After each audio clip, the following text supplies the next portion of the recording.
Tahu nggak kalau mioma atau miomi itu seperti bakat, bisa berulang dan tidak akan pernah berubah jadi ganas.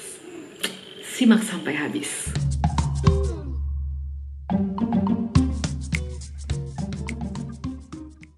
Halo semua, welcome back to my YouTube channel. Jumpa lagi dengan saya Grace. Apa kabar semua? Mudah-mudahan masih betah ya menghadapi pandemi ini. Mudah-mudahan semua diberi kekuatan untuk dapat melaluinya dengan protokol kesehatan yang sudah dicanangkan oleh pemerintah. Kali ini kita akan bahas tentang miom karena memang makin banyak perempuan yang sepertinya panik jika mengalaminya. Nah, buat kamu yang penasaran atau kamu baru bergabung di channel ini, silahkan subscribe dulu channel ini, dukung saya, dan nyalakan lonceng notifikasinya supaya kamu dapat info kalau saya update video terbaru. Follow juga sosial media saya karena saya sering berbagi info kesehatan di sana. Oke, langsung saja kita bahas. Mioma uteri atau uterine fibroid itu sebenarnya adalah hal yang sama. Artinya apa? Mioma berasal dari kata myometrium, yaitu otot polos yang ada di rahim. Sehingga mioma uteri adalah tumor jinak yang berasal dari pertumbuhan yang abnormal dari otot polos yang ada di rahim, yaitu myometrium ya. Penyakit ini adalah tumor yang paling sering ditemui pada wanita-wanita usia produktif. Biasanya orang itu mengeluhkan adanya perdarahan yang abnormal, yaitu perdarahan di masa haid yang terlalu banyak atau perdarahan di luar siklus haid ya. Bisa juga orang itu ngeluhnya nyeri saat haid, jadi dysmenorrhea istilahnya. Dysmenorrhea-nya itu abnormal. Bayangin aja kalau mengukur nyeri seseorang itu ada visual analog scale yang dilihat oleh dokter dari ekspresi wajahnya dari 0 sampai 10. Wajarnya mungkin orang mengalami dysmenorrhea itu ya nyeri-nyerinya sekitar skala 3, skala 4. Mungkin dia bisa mengalami skala 8, skala 9 begitu. Jadi dia sangat nyeri.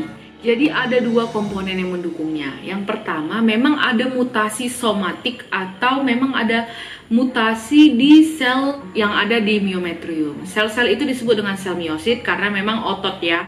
Selain itu ada juga terkait dengan genetik dan hormonal. Karena sel-sel mioma itu berproliferasi atau membelah diri itu tergantung dari seberapa banyak terpapar dari hormon steroid yang dihasilkan oleh ovarium atau indung telur kita. Selain itu ada juga berhubungan dengan faktor-faktor pertumbuhan dan perbedaan dari matriks ekstraseluler. Matriks ekstraseluler yang tidak beraturan pada myometrium ya. Namun ternyata ada beberapa faktor risiko seseorang itu lebih mungkin mengalami miom atau mioma uteri ini. Yang pertama dari ras, bahwa memang miom ini lebih banyak ditemukan pada orang berkulit hitam daripada orang berkulit Asia. Jadi kita sedikit beruntung. Pada orang kulit hitam biasanya cenderung terdiagnosis pada usia yang lebih muda. Bahkan biasanya terdiagnosis ketika miomnya itu multiple atau banyak, dan dia bisa berukuran besar dan gejala yang lebih berat. Karena kalau gejala yang lebih berat ini akan berisiko juga dilakukan angkat rahim. Nah, yang berikutnya adalah usia. Usianya biasanya pada masa reproduksi ya. Tidak mungkin miom itu terjadi pada masa anak-anak di bawah 18 tahun atau pada menopause ya, karena memang sudah tidak ada lagi estrogen yang terpapar ke uterus kita itu. Nah, makanya memang orang yang mengalami miom itu sebisa mungkin hamil karena supaya produksi estrogennya itu ditekan.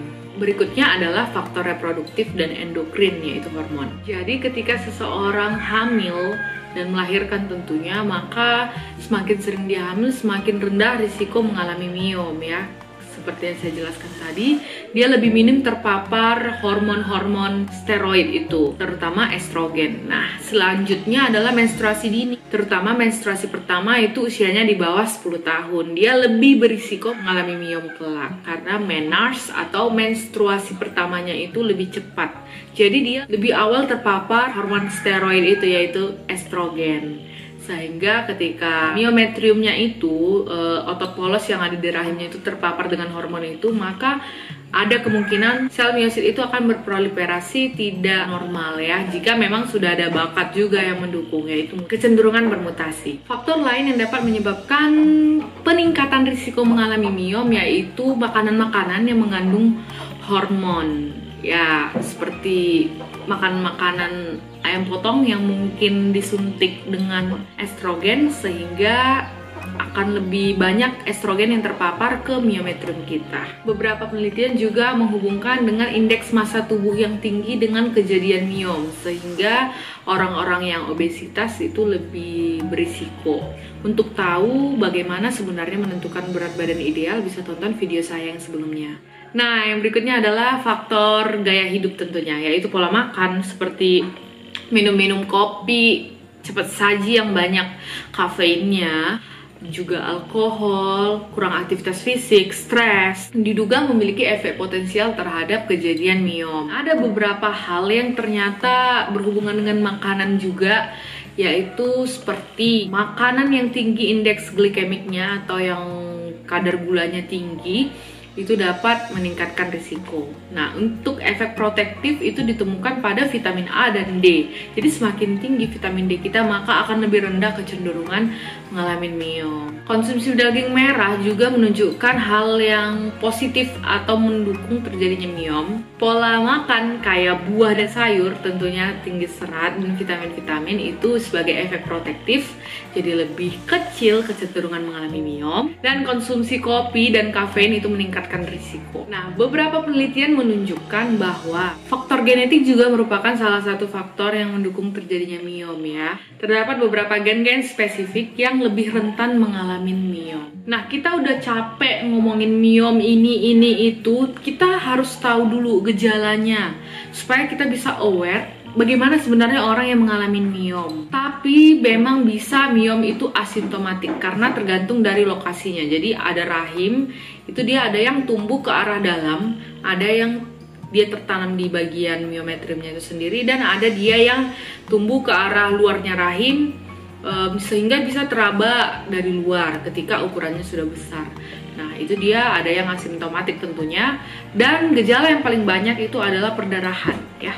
Ketika haidnya itu banyak sekali, berlebihan ya, mungkin ganti pembalut satu hari bisa lebih dari 5 kali. Bahkan jika terlalu banyak atau bisa ada spotting bercak di antara 2 siklus haid, itu bisa menyebabkan orang tersebut pucat dan bahkan jatuh ke keadaan anemia. Saya sudah pernah bahas tentang anemia. Bisa terjadi inkontinensia uri, artinya tidak bisa menahan buang air kecil karena adanya tekanan. Bisa juga terjadi ketika kencing itu nyeri, sulit berkemih, bahkan nyeri ketika buang air besar, nyeri ketika berhubungan, ada terasa tekanan pada panggul. Itu semua terjadi akibat tumor itu semakin besar. Memang ini tumor yang jinak, tapi ketika ukurannya besar, dia akan menekan organ-organ yang ada di sekitarnya. Nah, makanya itu bisa menyebabkan nyeri panggul dan teraba massa atau ada seperti benda di panggul. Hal yang dapat juga disebabkan oleh miom yaitu abortus spontan, tiba-tiba aja dia keguguran, dan bahkan menyebabkan infertilitas atau kemandulan kalau pada orang awam mengatakannya. Ya, infertilitas sendiri sebenarnya definisinya berhubungan seksual tanpa pengaman rutin dalam 1 tahun itu tidak kunjung hamil pada perempuannya. Ya, masalahnya itu bisa di infertilitasnya laki-laki atau perempuan, tapi kali ini kita ngomongin perempuan. Bagaimana penanganan miom? Pada kasus yang memang gejalanya belum terlalu parah, itu biasanya ditangani dengan obat. Namun jika sudah parah dan jika seluruh rahimnya ditumbuhin miom, itu bisa dilakukan prosedur angkat rahim. Makanya sebisa mungkin angkat rahim ini diusahakan pada mereka yang memang tidak ingin nambah anak lagi. Makanya selain itu, orang yang mengalami miom memang disarankan untuk segera hamil supaya mengurangi risiko paparan terhadap estrogen ke rahimnya. Namun ada beberapa kasus miom itu bisa diangkat tanpa mengangkat rahim ya, hanya miomnya yang diangkat. Prosedurnya sendiri ada yang dibuka perutnya yaitu laparotomi, atau diintip menggunakan 3 titik yaitu laparoskopi, jadi tidak buka perut. Ada juga prosedur embolisasi dan prosedur ablasi. Ini sebenarnya sudah lebih advance. Sebenarnya gimana sih ke depannya miom ini? Banyak orang bertanya-tanya. Tapi sebenarnya tiap miom itu berbeda-beda karakteristiknya. Jadi prognosisnya atau ke depannya itu tergantung dari tipenya, ukurannya, jumlahnya, dan lokasinya. Makanya tata laksananya juga bergantung dari 4 hal spesifik tadi. Sebenarnya kalau miom ini dibiarin emang apa bahayanya? Ada beberapa orang yang bertanya dan belum paham bahwa meskipun tidak sering dapat mengakibatkan nyeri akut, yaitu tiba-tiba nyeri akut itu terjadi pada waktu yang singkat yang berasal dari hancurnya jaringan itu. Jadi dia bisa tiba-tiba hancur atau dia dapat menyebabkan terpuntir, terputar atau torsio karena adanya tumor yang modelnya bertangkai. Jadi dia seperti ada batangnya itu yang bisa terputar dan itu menimbulkan nyeri. Hal yang paling ditakuti yang disebabkannya juga yaitu infertilitas, karena kita tahu bahwa rahim itu merupakan tempat implantasinya dari zigot. Selain sulit hamil juga meningkat risiko keguguran spontan. Namun pada saat hamil sendiri juga tidak terlepas dari beberapa komplikasi seperti komplikasi pada janin, abruptio placenta, yaitu plasenta bisa tiba-tiba lepas, malpresentasi atau presentasi anaknya jadi beda ya, karena kan ada yang ngeganjal bisa di atas kepalanya atau jadi letak melintang, dan bisa juga terjadi kelahiran preterm karena ada komplikasi janin sehingga jadinya bayinya lahir prematur. Nah, bahaya yang lain terjadi prolaps uteri. Nah, tapi jangan khawatir, sebenarnya miom ini jarang bertransformasi menjadi kanker ya, tidak akan berubah menjadi kanker.